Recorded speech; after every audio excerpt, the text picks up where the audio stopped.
I want to start off by thanking Ellen for putting this whole event together. I think, if I understand right, this is the first year for this, right, Ellen? So, very exciting.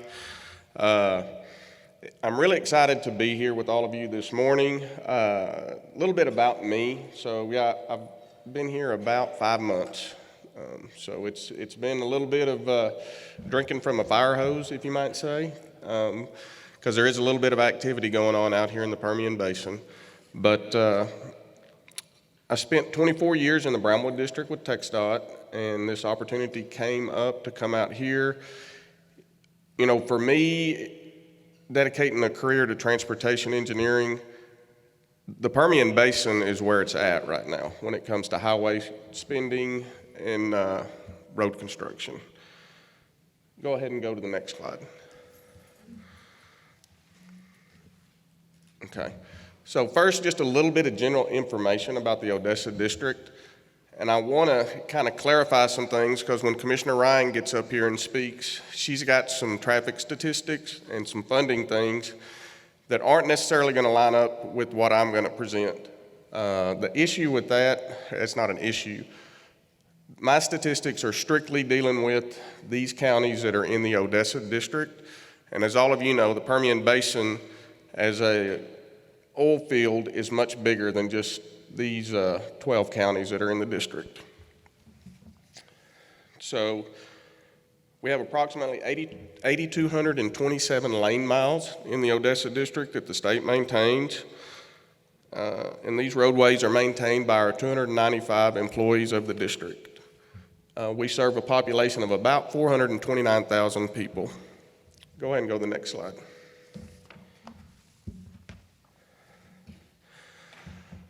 So first, a little bit of statistics about the state of Texas. So we saw an alarming rise in the number of traffic fatalities on our Texas roadways coming out of the COVID-19 pandemic, with 4,495 fatals. That put 2021 as the second highest year on record for the state of Texas for traffic fatalities. For Odessa, our fatalities stayed relatively the same. They did go up by 2, up to 144, but it did mark a demonstrated and noticeable improvement from the 2018 high of 212. But however, I regret to inform you that we've already surpassed our 2021 number this year, and I think as of my email this morning, we're sitting at 166 fatals in the Odessa district. Next slide. So when we start looking at these fatals, we want to analyze them and figure out what are the contributing factors. So the highest contributing factors for fatals in the Odessa district, the trends on that, we saw an increase in drivers failing to drive in a single lane, failing to control speed, and driving under the influence. We saw decreases in the Odessa district for crashes attributed to fatigue and faulty evasive action. Next slide. One disturbing trend for me is that for the fatals in the Odessa district, unrestrained occupants, so we're just talking about people simply not buckling up, the number increased from 42 in 2020 to 55 in 2021. So when you take into consideration that we had 144 traffic fatalities within the Odessa district in 2021, 55 of those were unrestrained occupants. That's approximately 40% of the fatalities in the Odessa district that possibly could have been prevented simply by someone buckling up. So we all have to continue pushing the message that buckling up saves lives. Next slide. So then the question is, what are we doing to reduce these fatalities? And of course, that's where the organizations like this come in and are very important. The state of Texas, TxDOT, we have a goal that was set by our Transportation Commission. We call it the Road to Zero, and it's to hit 0 traffic fatalities in the state of Texas by the year 2050. So to get to that Road to Zero goal, we use the 3 E's of engineering. 3 E's of traffic safety, engineering, education, and enforcement. We analyze the contributing factors for all of the fatal crashes. Me and my team, we meet once a month, this Odessa District Traffic Safety Team, and we analyze all of the traffic fatalities within the district from the previous month, try to determine is there any engineering actions or things we could take at those locations to improve the safety at that location. Next slide. For education, we have dedicated TxDOT employees that provide outreach at schools and community events, bringing attention to the hazards of distracted driving, driving under the influence, and the importance of buckling up.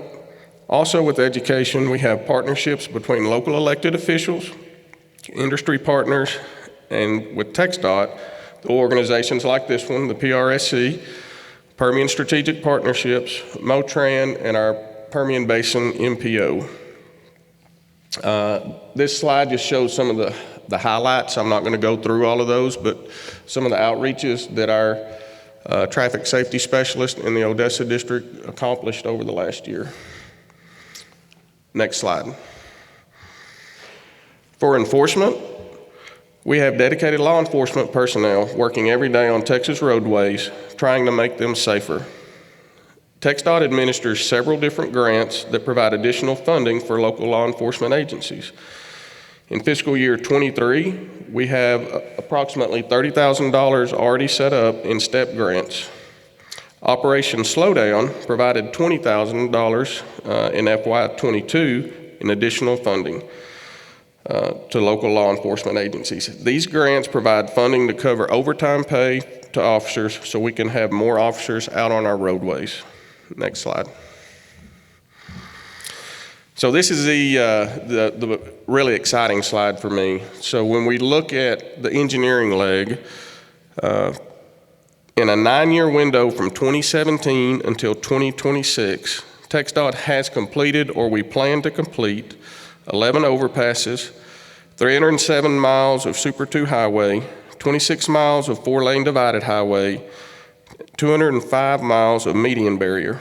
These projects provide wider and safer roads, provide more opportunities to safely pass slow-moving vehicles, provide barriers to reduce the chance of a head-on collision, and they minimize conflict points at high-volume interchanges by constructing overpasses. Next slide.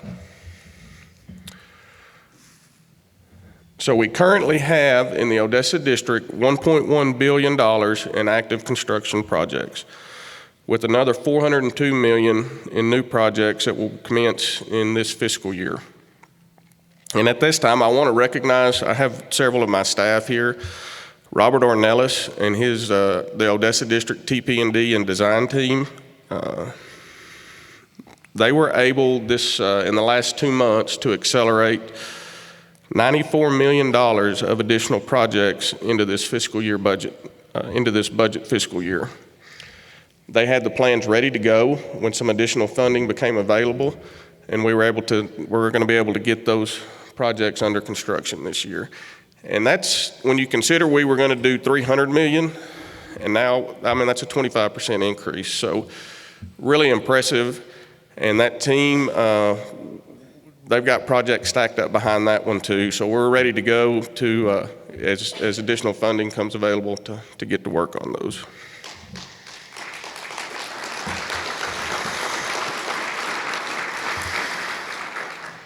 All right, next slide. So over the next 4 years,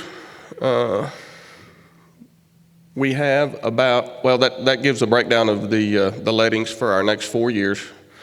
I'm kind of having a hard time seeing that one from over here. But I want to highlight that the recently adopted UTP, Unified Transportation Plan, which is our TxDOT's 10-year plan, the Odessa District has $3 billion in projects in that plan.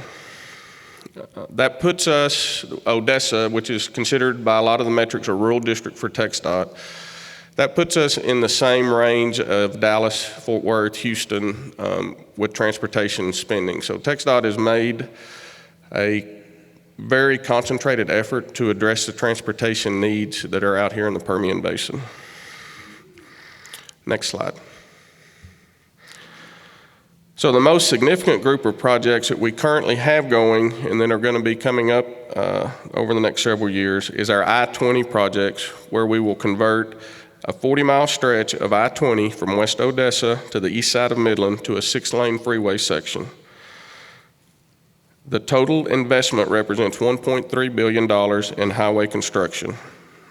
All of these projects represent quality of life-changing improvements for those who live and work in the Permian Basin. And folks, that's really exciting to me. Next slide. In closing, as we've already talked, November 7th in 2000, so we're approaching the 22nd anniversary of the last deathless day on Texas highways. It's going to take all of us in this room collaborating together to end the streak and to reach the road to zero. But I'm confident that we can. It is an achievable task, and it's the right thing to try to do. With that, thank you. Thank you, Ellen, for the opportunity.